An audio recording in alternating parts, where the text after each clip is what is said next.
வாங்கினவங்க மாம்பழமானு பையை திறந்து பார்த்தா மேலே யார் பார்த்துட்ருக்கா. இப்போ ஹெச்எம் சத்தம் போடுறாங்கன்னு டீச்சர்ஸ் எல்லாம் ஓடி வந்து பார்த்துட்டு ஐயோ ஐயோன்னு கத்துறாங்க. அது அப்படியே ஜன்னலில் போய் கிளாஸ் ரூம்குள்ளே போயிடுச்சு. எனக்கு ஒரு கதை சொல்கிறீங்களா? எல்லோருக்கும் வணியத்தேன் அன்பான வணக்கம். இன்னைக்கு என்ன கதை தெரியுமா? பச்சோந்தி தெரியுமா உங்களுக்கு? தெரியாதா? பச்சோந்தி கலர்லாம் மாறும்னு சொல்லுவாங்க. உடக்கா மாதிரி இருக்கும்ல, அதை பற்றின ஒரு கதை தான். ரொம்ப சுவாரஸ்யமான ஒரு கதை. ஒரு தாத்தா ஒரு கிராமத்துக்கு போகிறாரு. அவர் ஒரு நகரத்தில் இருக்காரு, கிராமத்துக்கு போகிறாரு. கிராமத்துக்கு போகும்பொழுது அவர் ஒரு இடத்துல எல்லாரும் ஏதோ கூச்சல் பண்ணிட்டு கலவரம் பண்ணிட்டு கத்திக்கிட்டு கட்டை கல்லெல்லாம் எடுத்து வீசிட்டு இருக்கிறாங்க. எதுக்கு என்னன்னு எட்டி பார்த்தா ஒரு பச்சோந்தி வேலியில் போயிட்டு இருக்குது. அதை பற்றி பயங்கரமாக ஐயோ இது அப்படியே நாக்கு வழியாக விஷத்தை கக்கீரும், நெருப்பு வரும், இதை அடிச்சிடணும் கொண்டரணும்னு எல்லாரும் பேசிகிட்டு இருக்கிறாங்க.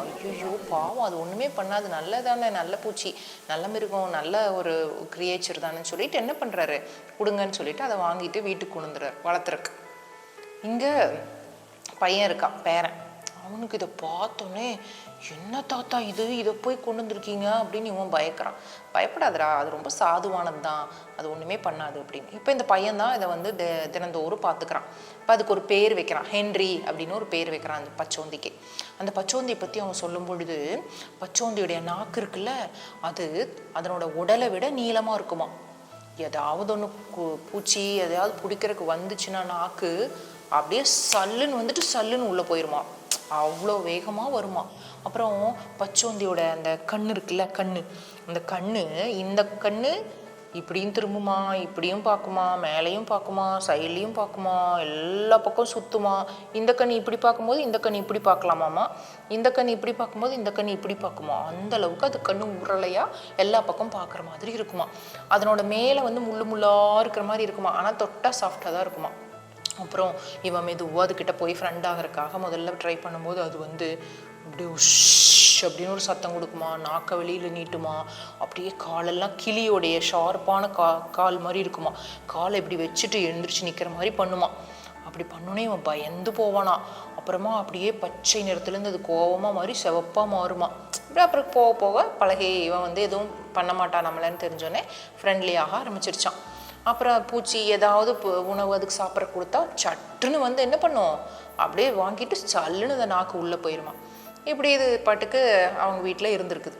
ஒரு நாள் இந்த பாட்டி என்ன பண்ணியிருக்காங்க, அவங்க வீட்டில் இருந்த இவனோட பாட்டி நிறைய மாம்பழங்கள் அவங்க வீட்டில் காய்ச்சிருக்கு. அந்த மாம்பழங்களெல்லாம் ஒரு பையில் போட்டு பக்கத்தில் 2-4 வீடு தள்ளி ஒரு ஸ்கூல், ப்ரைமரி ஸ்கூல் இருக்குது. அந்த ஸ்கூல் ஹெச்எம்க்கு கொடுத்து விடுறதுக்காக ஒருத்தங்கிட்ட இந்த அங்கே தானே போகிறீங்க, இதை கொடுத்துருங்கன்னு கொடுத்து விட்றாங்க.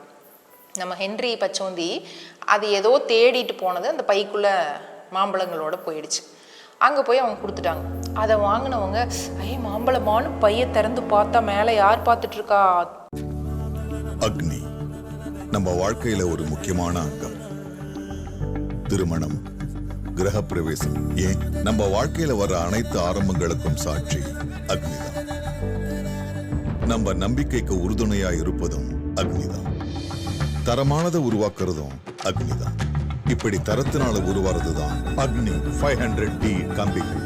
உறுதி, தரம் மற்றும் நம்பிக்கையின் அடையாளம் அக்னிக்கு நிகர் அக்னிதான். பெரிய கண்ணாமொழியை வச்சுக்கிட்டு பச்சோந்தி ஐயோன்னு அவங்க அலறி அப்படியே பையை தூக்கி வீசினாங்க. இதுக்கு ஹென்றிக்கு என்ன நடக்குதுன்னு தெரியாமல் அது அப்படியே உடம்பெல்லாம் அப்படி இது பண்ணிட்டு சுன்னு சத்தம் போட்டு சிவப்பு கலரில் மாறுது. இப்போ ஹெச்எம் சத்தம் போடுறாங்கன்னு டீச்சர்ஸ் எல்லாம் ஓடி வந்து பார்த்துட்டு ஐயோ ஐயோன்னு கத்துறாங்க. அது அப்படியே ஜன்னலில் போய் கிளாஸ் ரூம்குள்ளே போயிடுச்சு. அப்படியே டெஸ்க் மேலெல்லாம் போகுது, பசங்களாம் செதறி ஓடுறாங்க, எல்லாரும் கத்துறாங்க. அப்படியே ஜன்னல் வழியாக போய் தோட்டத்துக்குள்ளே போயிடுச்சு. இதை அந்த அன்னைக்கு சாயங்காலம் அந்த ஹெச்எம் இவங்ககிட்டே சொல்கிறாங்க பாட்டிக்கிட்ட. ஆனால் பாட்டி சொல்லவே இல்லை, அது எங்கள் ஹென்றி தான், நாங்கள் வளர்த்துற பச்சோந்தி தான் சொல்லவே இல்லை. ஏன் அதை சொல்லிக்கிட்டு ஃப்ரெண்ட்ஷிப் கெட்டு போய்டும்னு சொல்லவே இல்லை இவங்க.